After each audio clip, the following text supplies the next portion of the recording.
Namaste everyone, welcome to the Charvak podcast. We are now starting the Manu Smriti discussion. So, we are going to begin where we left off last time. And last time we were at page 41. Let me check again just to doubly confirm. Yes, it was page 41. So I'm going to start where we left off from last time and let's get started. So let me put up the screen. So we're going to start from part 2, subset sources of Manu, the traditions of Dharma and Artha, and then we'll take it out from there. Let's read. The Manu Dharma Shastra presents itself as a Shastra both in the prelude to the work at 158.9 and in the colophons that conclude each chapter. Iti Manave Dharma Shastre. The term Shastra has no exact parallel in English. It may refer to a system or tradition of expert knowledge in a particular field, that is, to a science. It refers specially, however, to the textualized form of that science, that is, to an authoritative compendium of knowledge signaling a breakthrough achievement within the history of that tradition and serving as a of reference to subsequent investigations within that tradition. To use Pollock's felicitous expression, Shastras are cultural grammars that both reflect and regulate practice, prayoga. Examples of such written Shastras are found in almost every field, such as grammar, medicine, politics, erotics, dramaturgy, and poetics. A Shastra may present new material and present the material in new ways, but essentially it is a crystallization of a long tradition of accumulated knowledge. Consequently, the author of any Shastra drew on materials from his predecessors. The Manu Dharma Shastra was no exception. Given the elasticity of the concept of dharma and its broad semantic compass, the Manu Dharma Shastra drew on not one but at least two expert traditions, the one relating the dharma proper and the other centered on artha, which is statecraft, polity, and the legal process. An identifiable expert tradition of reflection, teaching, and textual composition focused on the broad and somewhat ill defined field represented by Dharma existed in India for a period of at least 3 to 4 centuries prior to composition of the Manu Dharma Shastra. The earliest texts of this tradition composed in prose aphorisms were the Dharma Sutras. The four extant texts of this tradition, the sutras ascribed to the Apastamba, Baudayana, Gautama, and Vashishta, contain the names of numerous other experts and their conflicting views on a variety of issues. This evidence points both to a vibrant and contentious intellectual tradition and to a rich literature, much of which unfortunately is lost. The composition of the Manu Dharma Shastra has to be located within this tradition. That a similar expert tradition relating to Artha existed prior to the Manu Dharma Shastra is also certain. It is, however, more difficult to delineate the early history of Artha because only one text that has any claim to antiquity, Kautilya's Arthashastra, has survived. It is clear for his discussion of statecraft and law in chapters 7 and 8, 7 to 9, Manu dependent on the Artha tradition. Much of this material has no precedent in the older Dharma Sutras. Now, this bit is interesting because it is of only one line. I don't care about the definition of Pollock or anything, that is immaterial. But this bit that I'm highlighting. The four extant texts of this tradition, the sutras ascribed to Apastamba, Baudayana, Gautama, and Vashishta, contain the names of numerous other experts and their conflicting views on a variety of issues. Now, this is very important, and I'll explain why. This shows that there was no one clear definitional understanding of how a society should be governed from ancient times in India. These people varied in their thoughts, these people clearly disagreed with each other, and it was a much more decentralized system.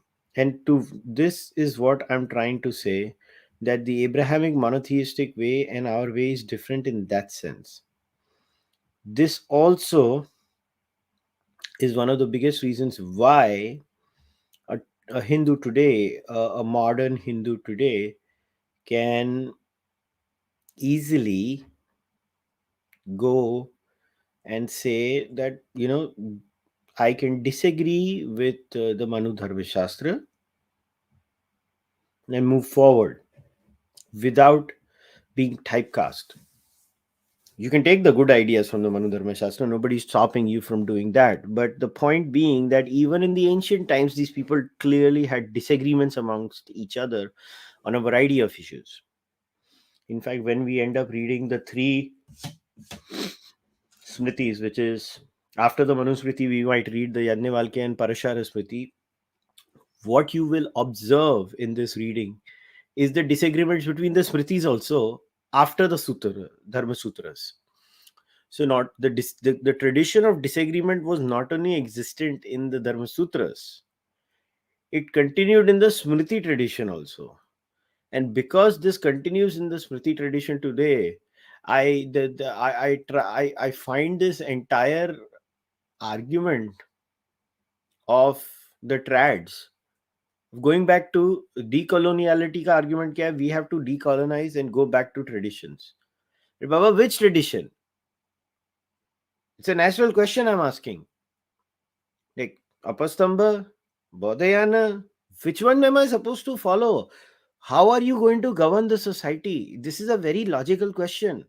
Which Smriti will be governing my life? Manu, Yajnavalkya, Parshara. Which part of Manu? Which part of Yajnavalkya? Which part of the Dharma Sutras govern my life? The whole point is that the story of humanity is you build a building on small bricks laid one after the other, one after the other, one after the other from the history of humanity. So when you look at it in that way, it is quite natural that today we have to be governed by the current constitutional method, because the current constitutional method is basically an amalgamation of trying, experimenting with many ways of governing ourselves in the past, and today we've come to this. And this cannot be the last way either, nor am I saying that this is it, we have achieved, whatever we want to achieve, blah blah blah blah blah blah. Not at all, I'm not saying that. In fact, I'm saying the complete opposite of that. This is a temporary phase too. Maybe we'll come up with a better system than this. Balaji Srinivasan seems to talk about the network state, and he seems to say that that is the future now. With the advent of technology, we might just have network states where people might be anywhere geographically, but they might be attached in a weird way to a network. Now we don't know what's going to happen. So my point is that, this human tendency of going, no, we have to decolonize and go to the past. Why? And what past? And what aspect of that past? See, because they don't want to say the thing explicitly. The explicit truth is they want to have that hierarchy of Varna Vyavastha, and they want to be on the top and everybody else at the bottom. And because the old elite is losing its elite status, is this drama is coming. So that's exactly what I'm trying to say. The Hindu society never had one voice. The Hindu society clearly had multiple voices. And that's how any mature society would function. And today, too, the constitution keeps getting amended. As and when society changes, constitutions get amended. For example, in 1960s, there was something called Jim Crow laws in the United States of America. Today's Americans would abhor such a thought, that they will be like, what the hell were we thinking? How can we have Jim Crow laws? But they change, right? So societies do change. And this fascination with going to the past is hilarious. It doesn't mean you throw everything of the past away. You keep testing the past and the claims made in the past with new evidence, new tools, and you keep updating yourself. That's the nature and the story of humanity. So it is very important to keep this in mind, that while you should not become an ultra progressive muppet who throws everything away, you also don't become a crazy conservative who refuses to let anything go. Both mindsets are equally dangerous. Each and every claim and every idea presented from our past has to be tested on its own merits. And this is why you have to be a moral objectivist. If you are a moral relativist, you will end up justifying anything and everything. And this is why I am a moral objectivist. I can defend anything if I'm a moral relativist from the past, including child molestation. You just it just the way the epistemology is. Anyways, I'll start reading further. 2. 1. The Dharma tradition. It is impossible to determine with any degree of accuracy the early chronology of the expert tradition on Dharma. The term itself is very old, occurring in the Rig Veda and other early Vedic texts. Its precise meaning within those contexts, especially in the hymns of the Rig Veda, is not altogether clear. That some speculation about rules of ethical behavior, conventions regarding social conduct, and the judicial process should have taken place during the Vedic times is clear. What is less clear is when an identifiable expert tradition came into being. Some of the dates proposed by Kane and others for the Dharma Sutras, I think, are far too early. Well, obviously, he's going to think that because it's not comfortable for him. As I've shown elsewhere, Dharma was not a central term in the ritual or theological vocabulary of the Middle or Late Vedic texts. It occurs less frequently in the Brahmanas and Upanishads than we would have predicted for a term that was to become the central concept of Indian civilization. Its semantic range is also restricted, occurring mostly within the royal vocabulary and relating to the king's function of maintaining law and order in society. The term does not play a central role even in the post Vedic ritual texts like the Shrota Sutras and Grahya Sutras. My hypothesis is that the term gained popularity and was given a new theological definition when it was taken over by new religions emerging in the Gangetic Valley, especially by Buddhism. Dharma became the central concept within these religions, defining the essence of their theology and way of life. We can completely ignore this, I'm just reading it. The term was given even a greater boost when it was made the defining concept in his political ideology of the Mauryan Empire, certainly by Ashoka and possibly by his father and grandfather in the first half of the 3rd century BCE. I think that the Brahminical focus on the same term should be seen against this background and as a response to his appropriation by their rivals for religious authority and political patronage. After Ashoka, no one could ignore them. The term, obviously, Hindus could not do anything. It is always the Buddhists who got this done, and that's why the Hindus do it. It's fascinating. But without getting irritated and wasting our time on discussing this, I'm just going to go on reading. If this timeline is correct, then the earliest Brahminical works on Dharma could not have been composed long before 300 BCE, most probably after that date. That still leaves roughly 3, maybe even 4 centuries for the tradition to develop and mature before we come to Manu.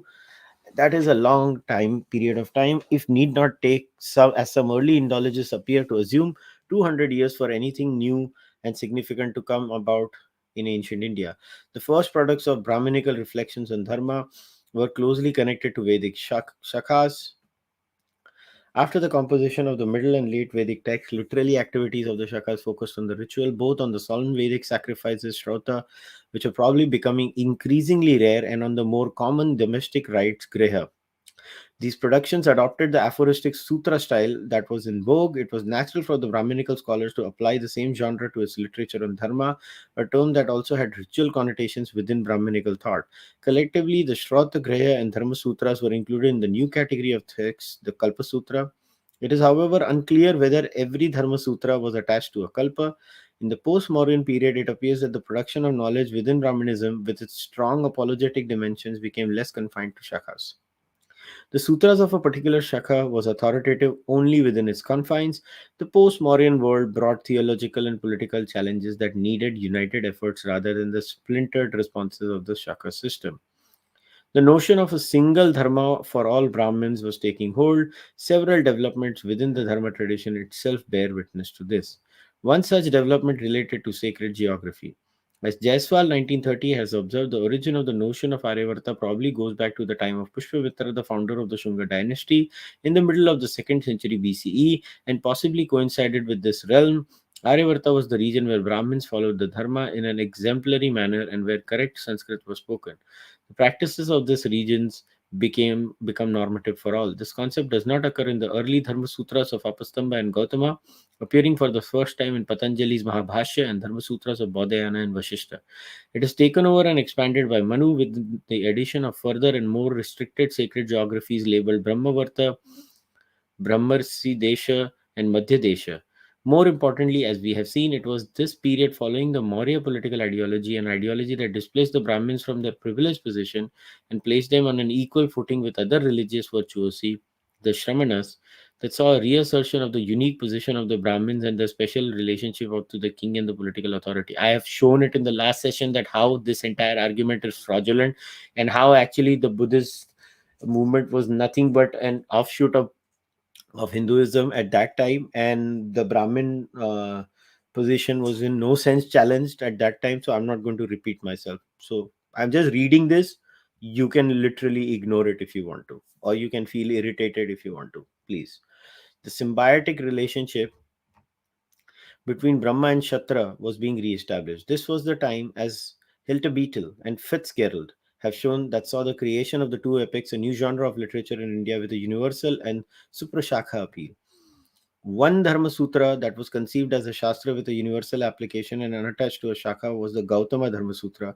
Unattached as it was to a larger Kalpa Sutra, Gautama's Sutra may have been conceived as a true Shastra in the manner of Panini's grammar, another Shastra that was not confined to a particular Shakha. As I have argued elsewhere, Gautama is not the oldest extant Dharma Sutra. It shows clear signs of a maturing tradition, especially in its handling of legal procedure. I have also shown that Gautama exerted strong influence on Manu, that the numerous textual parallels between the two texts could not be accidental. It is clear that the Gautama Dharma Sutra was an important source in the composition of the Manu Dharma Shastra. I will present here just two examples of Manu's dependence on Gautama. Manu Dharma Shastra 2.6 Vedo Khilo Dharma Maulam Smriti Shile cha Tadvitam. The root of Dharma is the entire Veda and the tradition and the practice of those who know the Veda. Gautama Dharma Sutra 1, 1 and 2 Vedo Dharma Moolam Tadvidam cha Smriti Shile. The root of Dharma is the Veda and the tradition and practice of those who know the Veda. The dependence of Manu on Gautama here is evident. The addition of a kilo in Pada A, and the change in word order in Pada B convert the prose into a shloka. What is less clear, however, is whether the Sutra of Gautama itself is a prose rendering of a verse original. No other Dharma text has a formulation quite like this. One of the most significant parallels occurs in the section on impurity caused by the birth of a child. The Vulgate version of Manu Dharma Shastra 561-2 contains two verses and they are supported by most manuscripts.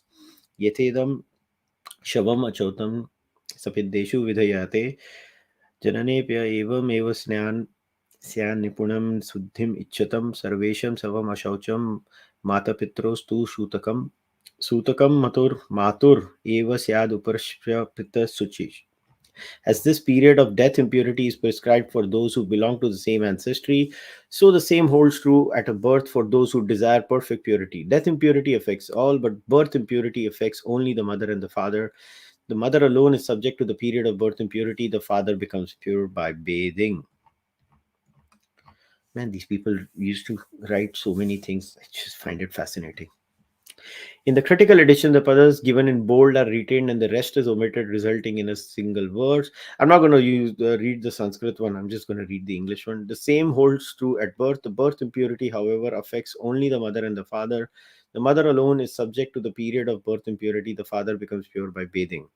The first half verse of 61 was probably introduced by a later editor into the text of Manu. The likely reason for its introduction was the intervention of verse 60, which defines Sapinda between verses 59 and 61, thus breaking the natural continuity between the latter two. The significant padas A, B of verse 59 define the period of impurity at the death of a relative.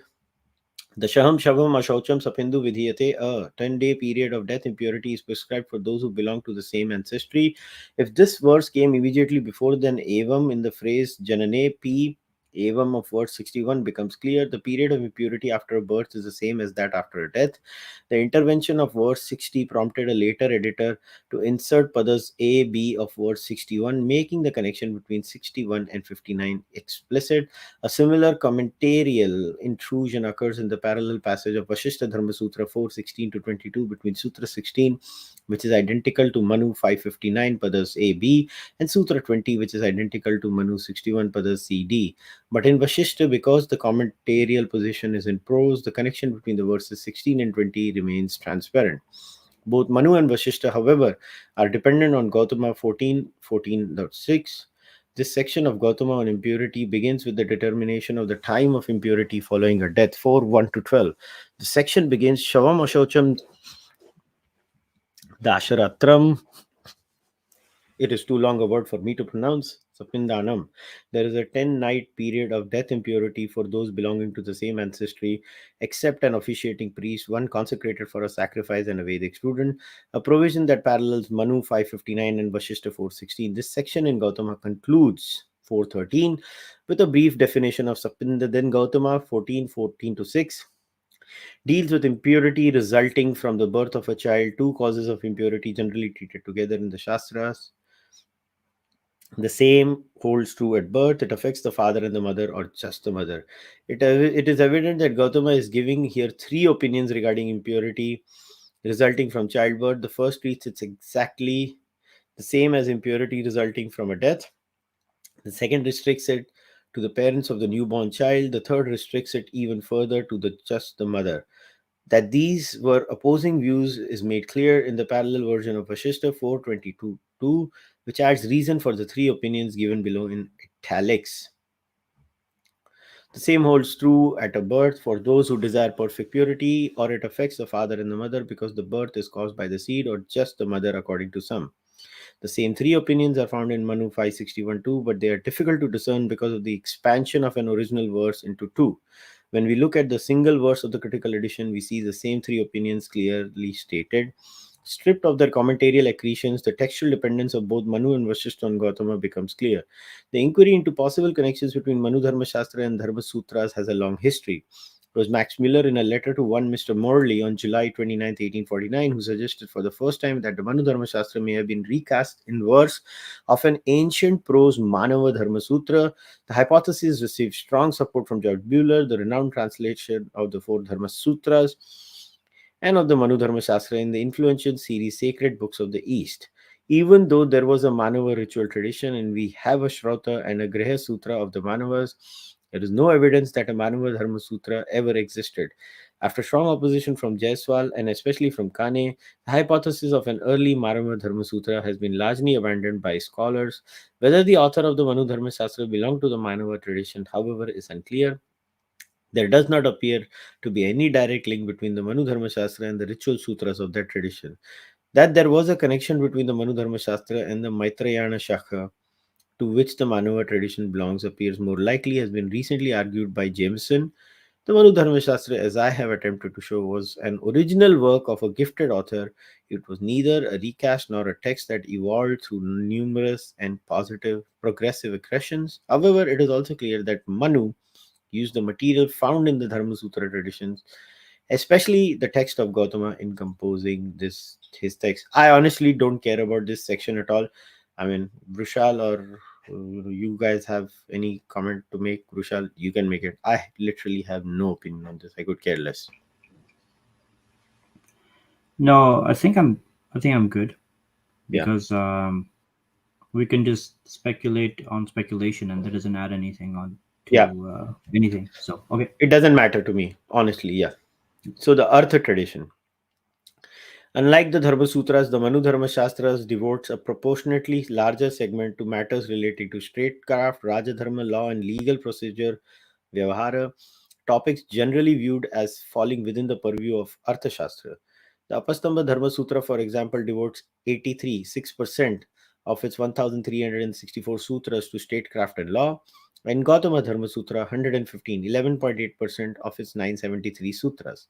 The Manu Dharma Shastra, on the other hand, allots 971, 36% of its 2680 verses to statecraft and law. only a slightly smaller than the sections devoted to the Brahmin, which consists of 1034 verses, 38.6%. The difference shrinks even further when we account for the fact that much of what is discussed in the section on the Brahmin, chapters 2 to 6, applies equally to other twice born individuals. The Manu Dharma Shastra thus represented a watershed in the development of the expert tradition of Dharma, as it is co opted material that belonged to the expert tradition of Artha. The tradition of Artha, then, is second textual source in the composition of the Manu Dharma Shastra. Although only one treatise of the Artha tradition has survived, the one ascribed to Kautilya, it refers to opinions of several other schools, including one referred to as Manava. What, if any, connection there was between the Artha school of the Manavas and the author of the Manu Dharma Shastra is impossible to determine. Obviously, he's going to say it's impossible to determine. He doesn't like the conclusion that has to be drawn then. What is clear, however, is the connection between some verses of the Manu Dharma Shastra and the extant Artha Shastra. Given the problems inherent in the dating of the two texts, it is not possible to assert with high degree of confidence who is borrowing from whom. I do not agree with Kangle, however, that it is most likely that at least sections of the Artha Shastra are older than Manu and are the source for some of the passages and vocabulary I will discuss below. The vocabulary analysis does not support Jolly's and Fezas's contention that the Arthashastra is contemporaneous with the late Smriti texts of Yajnavalkya and Narada. We find a close parallel, both textual and with regard to vocabulary, between Manu Dharma Shastra 852 57 and Arthashastra 3119, especially in the two use of the term Desha for documentary evidence italicized in the translation. I'm not going to read the Manu text of Sanskrit. I'm just going to skip that part. I'm going to read the English one. When the debtor told in the court to pay up denies the charge, the plaintiff should produce a document or offer some other evidence. When the plaintiff produces something that is not documentary evidence or a false document, produces and then disavows it, does not realize that his earlier points contradict the ones he makes subsequently, states his case and then backs away from it, does not acknowledge under questioning a point that has been clearly established, secretly discusses with witness a document which is prohibited from being discussed, objects to a question clearly articulated, retreats, does not speak when he is ordered, speak, does not prove what he asserts, and does not understand what goes before and what after, such a plaintiff loses his suit. When a plaintiff says, I have people who know, but when told produce them, does not produce them, the judge should declare him also the loser for these very reasons. Now, what does the Arthashastra say?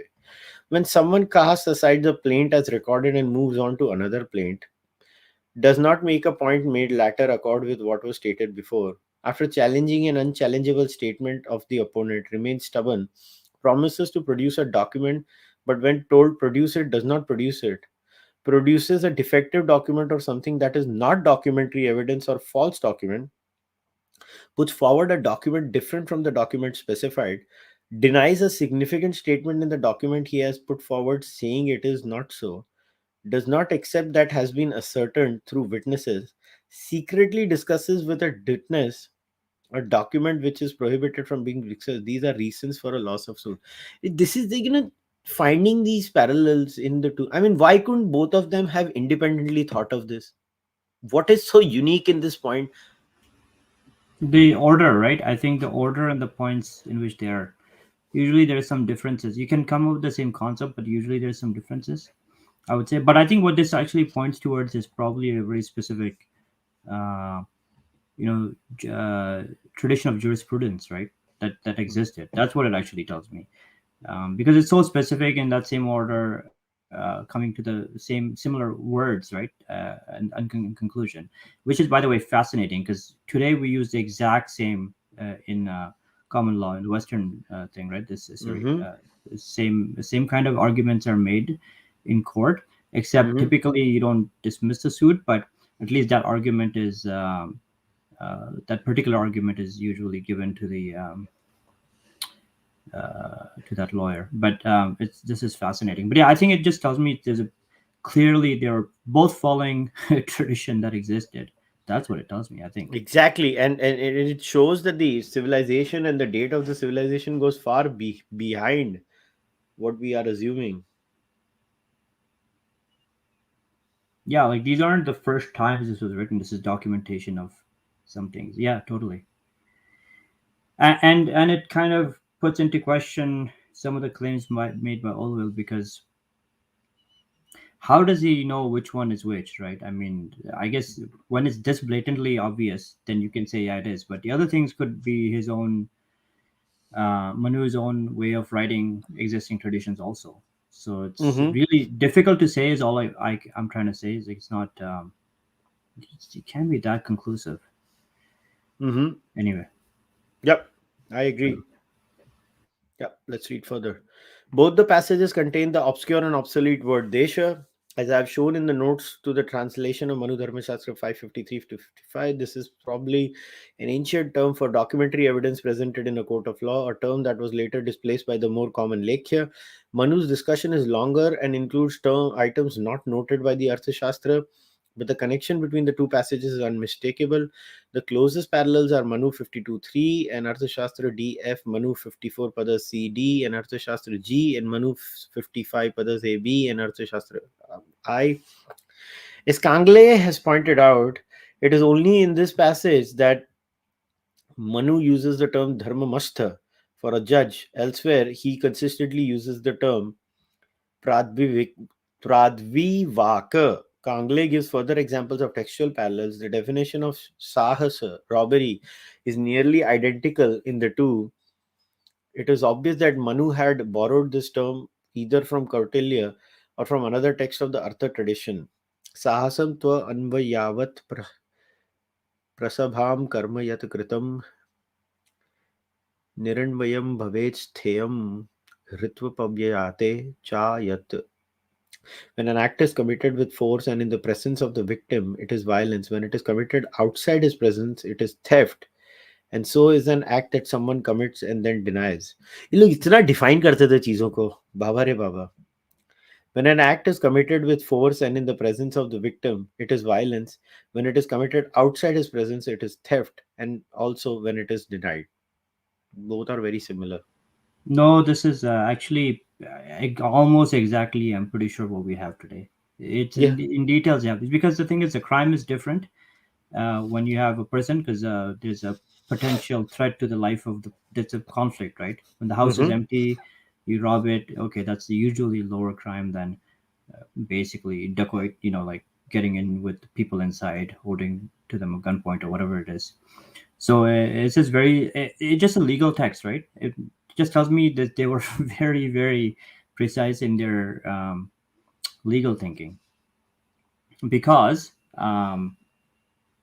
the people probably made these arguments, right? The arguments came up from the society, from the community, that why should one person get a death penalty or whatever their um, punishment was at the time, and the other one should not, and they probably made these, and then it got codified. I think, yeah. Mm-hmm.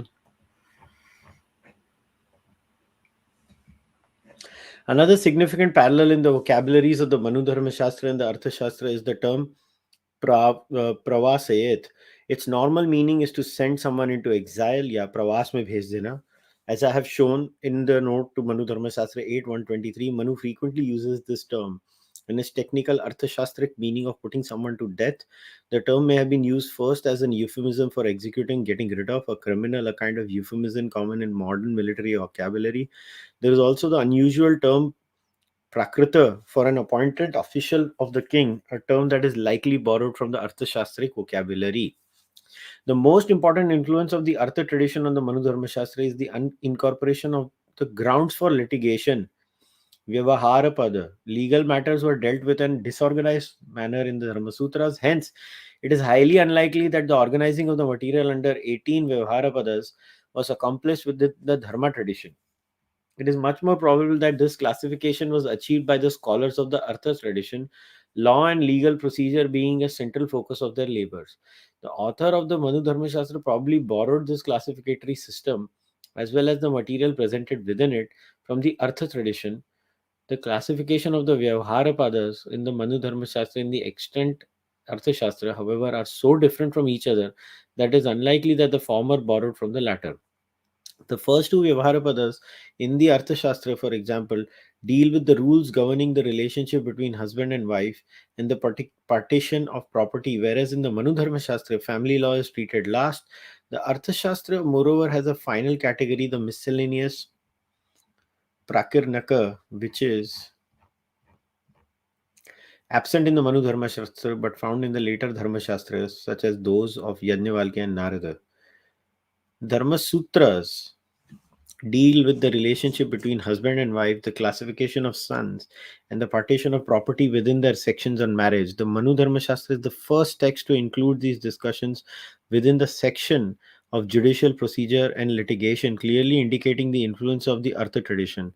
This is, moreover, one reason why the Manu Dharma Shastra deals with matters relating to family and women in two places, once under marriage in chapter 5, and again under the 16th Vyavharapada in chapter 9. The work of redactors. Now we go into this section. After it leaves the hands of the author, every text assumes an independent life. This is especially true in the case of texts published before the advent of printing. These pre modern texts continue their life as they are copied by hand, read, studied, interpreted, and commented on by succeeding generations of scribes, readers, school, and scholars.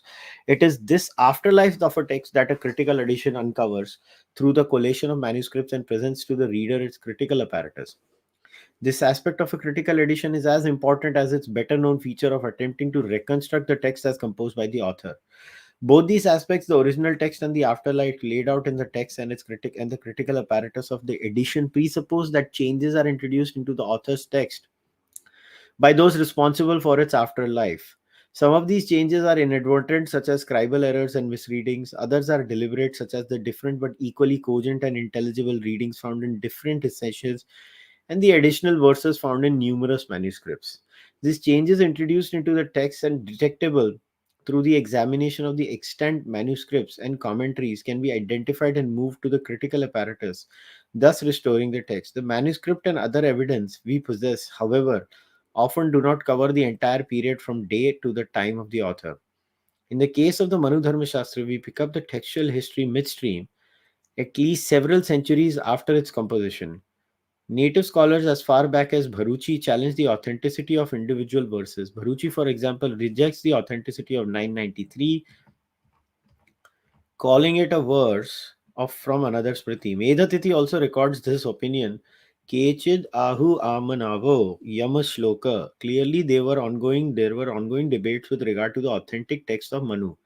We also find that scribes or scholars introduced deliberate changes into the text. At 9299, for example, the reading Arabheta Tataha Karyam Shamchintya Guru Laghavam is deliberately changed in the manuscripts of the ST into Guru Laghavato Jnanatva Tataha Karyam Samar Samacharet. If the latter tradition of readers and copyists introduced changes, it is fair to assume that earlier generations did so too.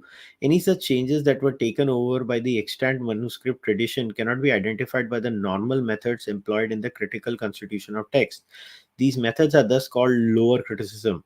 They are dependent on extant manuscripts, citations, commentaries, and the like. The text constituted by these methods can only be an approximation to the original text as written by the author. I agree with Lariviere's hypothesis that the Dharma Shastras continued to expand with the addition of new materials until a commentary on the collection was composed. A commentary would have served to fix the text, and the expansion of the text would have been more difficult after that. Because I consider the Manu Dharma Shastra to have a single author, I take these emendations as produced by redactors working on the original text. Such activities were made more difficult after the text was fixed by early commentators such as Bharuchi and Medhatiti, but they did not cease completely. Changes after that period, however, were limited to the addition of individual verses and minor changes in the wording of verses detectable through lower criticism. Methods of identifying early changes undetectable by manuscript evidence fall into the category of higher criticism and are not as sure footed as methods employed in lower criticism. In the former, some amount of conjecture is inevitable. In biblical studies, higher criticism has been used profitably, especially with regard to Pentateuch, but there the criticism was used not to construct the original text of the author, but to uncover the sources he used in constructing his text. It has therefore been called source criticism. Buller's attempt to separate the ancient portions from later editions within the Manu Dharma Shastra was likewise an exercise in source criticism. His aim was to distinguish the passages going back to his hypothetically Manava Dharma Sutra from those added by the editor of the versified version.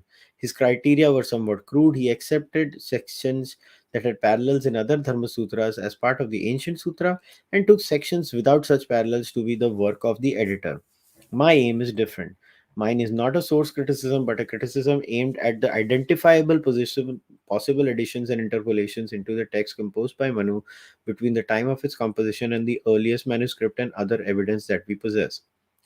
The criterion I use is based on Manu's overall plan for an organization of his work, which I have outlined above in detail. We saw that Manu is careful to let his reader know that he has completed one subject and is moving on to another through transitional verses. The structure of his work shows that Manu had a very methodical mind and a systematic work plan. It is highly unlikely, I think, that he would have introduced extraneous material right in the middle of his carefully crafted plan, thus ruining the work's organization. In the following examination of the entire text, I will follow Manu's organizational scheme and identify sections that fall outside that scheme. Most, if not all, extraneous material is found at the interstices of his plan, at the conjectures between two topics. Clearly, it was easier to introduce new material at these fault lines than within the discussion of a given topic. In the translation, I have identified these passages as excursus. Even if someone does not accept my contention that these are interpolations, they may at best be viewed as parenthetical statements. Even though I think the chapter division is a later innovation, in the following discussion, I will follow the chapter sequence for easy reference to the text. Now, see, I don't understand why even bother. At least from my perspective and from a Hindu man's perspective, let us say some verses were latter. Let us say some verses were original. Let us say they were interpolations. For me, as an Indian today, the interpolation were all done by Hindus, nothing else. They were all Hindu interpolations. That's all I'm saying. So let us say they added it later on. So what? Today, the battleground of India, and I look at it from that social perspective, is between people who want to go back to these texts, apologists of these texts, and people who want to move on in life. They take the good from these texts. So let's say we find a verse in the Manu Dharma Shastra which is actually nice, but it is considered an interpolation. Do we take it or we not take it? Does that interpolation matter or it doesn't matter? Because the only time the interpolation logic or argument or the interpolation excuse is given is whenever we find a verse that is problematic. If the verse is not problematic, everybody seems to enjoy the interpolation too. They don't even seem to raise the interpolation bogey or argument at that time. Every time the interpolation argument is raised is because they do not find this thing that this verse is problematic and I have to defend it from a particular point of view.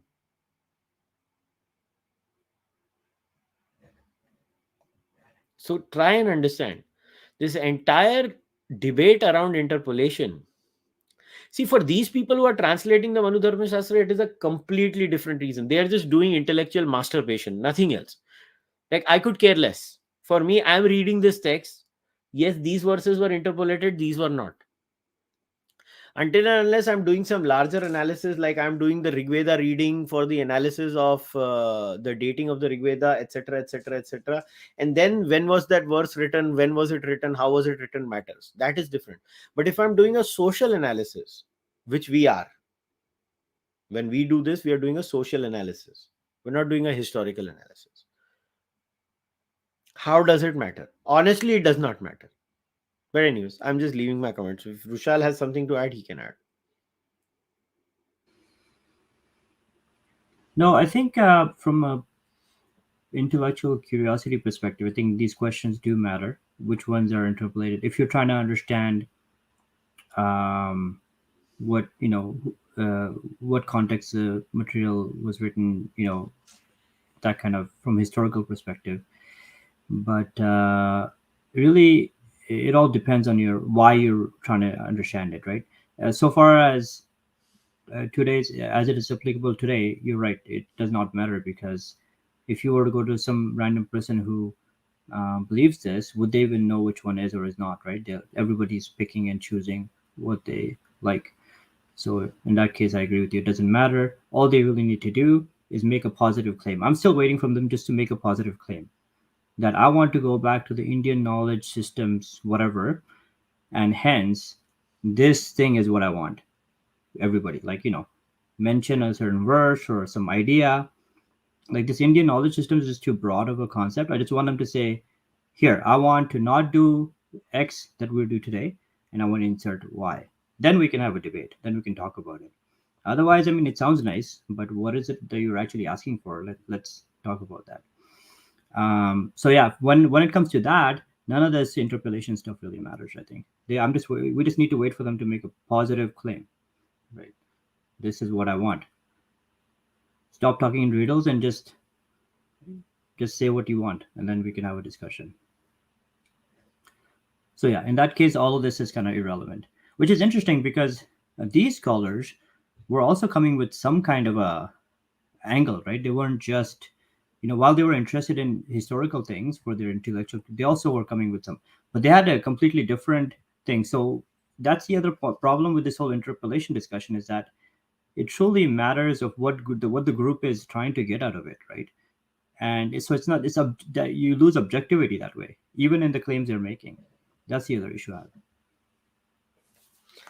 Yeah, but again, in the larger sense, how does it matter? Like, let's say we find out Oh, this it depends verse on is what you mean larger interpolated. sense. Depends on what you mean by larger sense. If you just mean like if you want to change the society today or govern the laws today, then it doesn't matter because then all that matters is what do the people who follow this tradition believe. That's all that matters, Yeah, right? Yeah, yeah, it doesn't matter. But there might be other reasons, right? Some interpolations might give you some hint about the time this was written. That might tell you something more today, exactly. For a right? historical analysis, it might matter, Yes, yes, but yes. for a social analysis, For none us, of this matters. that's what I meant. From it's purely from a angle, right? Or from a legal perspective, it might matter because depends, right? I mean, we'll see how what kind of new legal cases start coming up in India, similar to Sabrimala or something. Somebody makes a good argument from coming from Manu Smriti that somehow applies to some unique situation. Yeah, Then that can't happen because Indian common law is built on English common law, and that essential religious practices problem will not accept Manu Smriti as the Mhm. essential text of that sampradaya. No, what might actually happen is it might be the the plaintiff that is actually saying that like they might use it that is part of Manusmriti to actually reject the argument, right? So I mean, I just don't know. Okay, I don't want to speculate, but it'll be interesting to see if something comes up legally. So there, I'm saying it might matter because that's where these kinds of situations come up, right? Well, was this the original? Oh, this was inserted, blah blah blah, right? I'm talking more in a general sense. But yeah, I mean, as for the current social thing, all that matters is what do the people today believe, and they need to make that positive claim, and then you can have a discussion about it. Yeah, I don't know. But anyways, we'll read further. Yeah. Chapter 1. Why would a treatise on Dharma begin with the story of creation? Bueller, in fact, remarks the whole first chapter must be considered as a later addition. No Dharma Sutra begins with a description of its origin, much less with an account of creation. Long before Bueller, the century commentator Medhatiti expressed a similar concern. Where did we start, and where have we ended? He, Manu, was asked the dharmas prescribed in the Shastras, and he indeed promised to explain them. To then describe the world in its unmanifest state is both irrelevant and serves no human purpose. This truly exemplifies the common saying asked about the mango trees, he talked about the Kovidara trees. With regard to this matter, there is neither an authoritative basis nor does it serve any purpose. Therefore, this entire chapter should not be studied. This looks awesome, actually. Medhatiti is like, you useless person. Why did you have to write this? Medhatiti is going like full on shitting on Manu. What a waste of my time. तूने मेरे को ये पढ़ने को क्यों बोला? तब भी चल रहा था ये. Yeah, I mean, it's like, this is somehow what I am feeling right now reading this introduction. I am Medhatiti right now. मैं ये क्यों पढ़ रहा हूँ? Kind of a thing. Well, it's interesting. And you know, imagine, this is Medhatiti criticizing Manu. Medhatithi को आज 295 ए में jail में डाल देते थे लोग.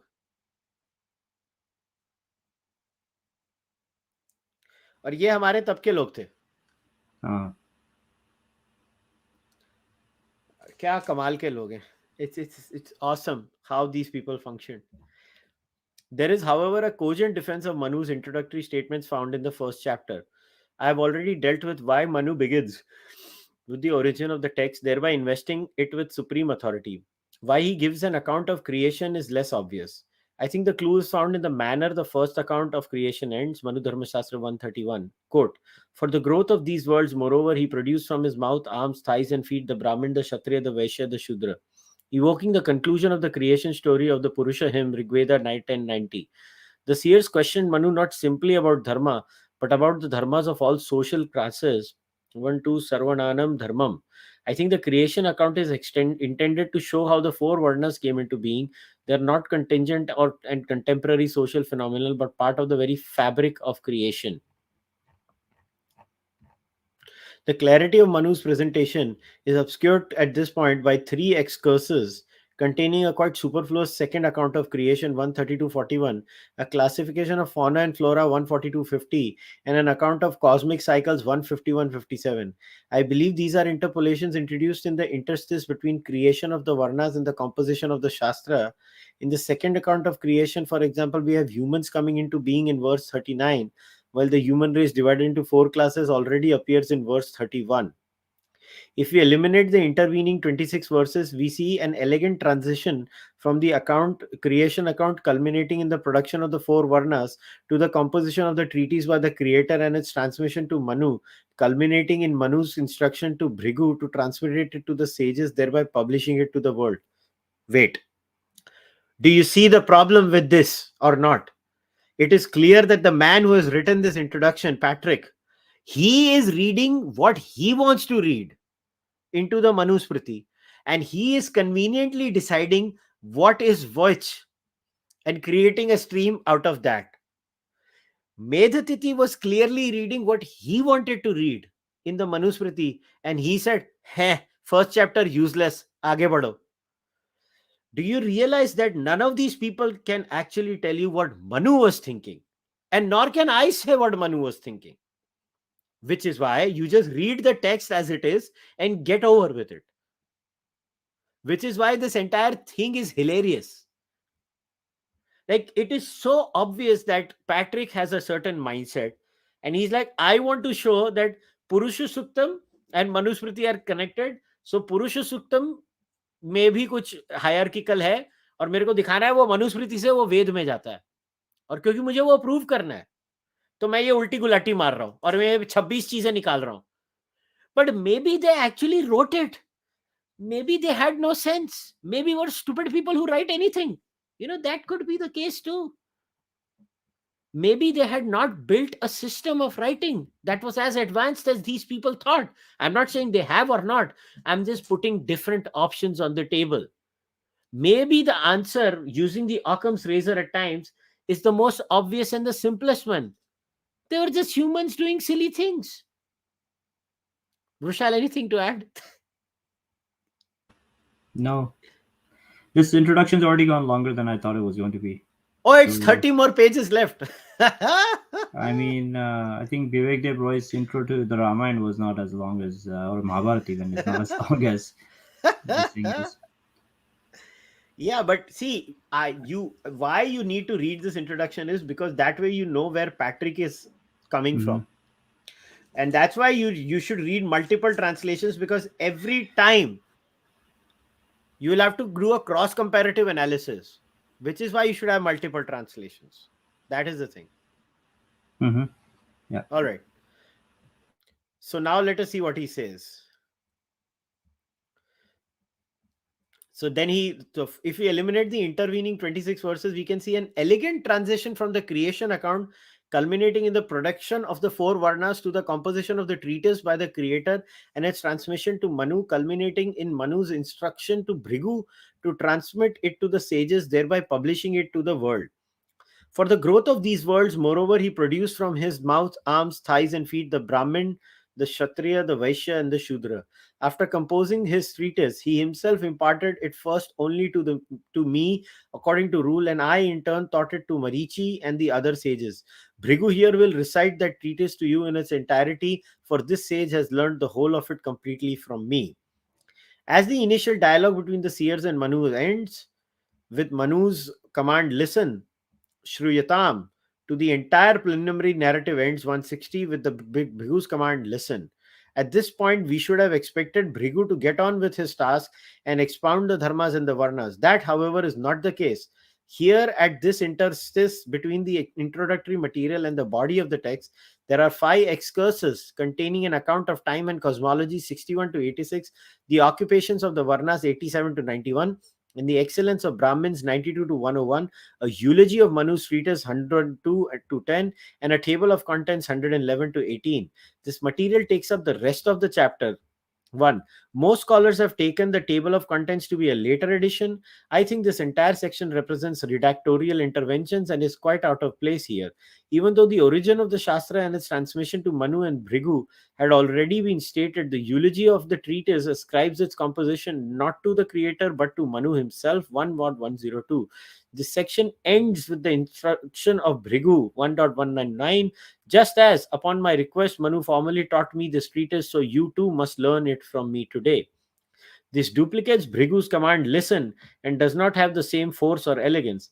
I think the authentic voice of the author is heard in this imperious listen, which is repeated in the two other answers to the seer's queries at 5.3 and 12.2 later in the text. If we place the first verse of chapter 2 immediately and after verse 60 of chapter 1, we see the smooth transition from the preliminary narrative of the part to the body of the text that the author completed. So we read the quote. When Manu had spoken to him in this manner, the great sage Bhrigu was delighted. He then said to all those seers, learn the law always adhered to by people who are erudite, virtuous, and free from love and hate, the law assented to by the heart. Here we have two signature expressions of Manu, Shruyatam, listen, and concluding the first verse, and Nibodhata, learn, concluding the second. I think these two verses followed each other in the original composition of Manu, the first concluding the preamble and the second opening the main body of the work. All right, so we're going to stop here. Next week, we'll start from chapters 2 to 7. But I want to repeat this again to all of you. Always remember that when you have this discussion of redacted verses and all of that, always keep in mind what is the ultimate goal of your discussion. If the ultimate goal of your discussion is some historical analysis where you're dating something, then it's a different thing. Then maybe you are legitimately justified in having these discussions and these nura kushti, as they say. But if you're literally having a social discussion, then I don't know what is the matter about. You cannot use this redacted hymn because it is not like the Britishers did these redactions. The Britishers did not do these redactions. Indians did it. So it doesn't matter. Anyways, I'll conclude the session right now. I will join you guys for the Rigveda discussion in another 5 minutes. So we'll end today's discussion and I'll see you guys next Sunday for the Manu Smriti discussion again. So take care, ladies and gentlemen. Bye bye.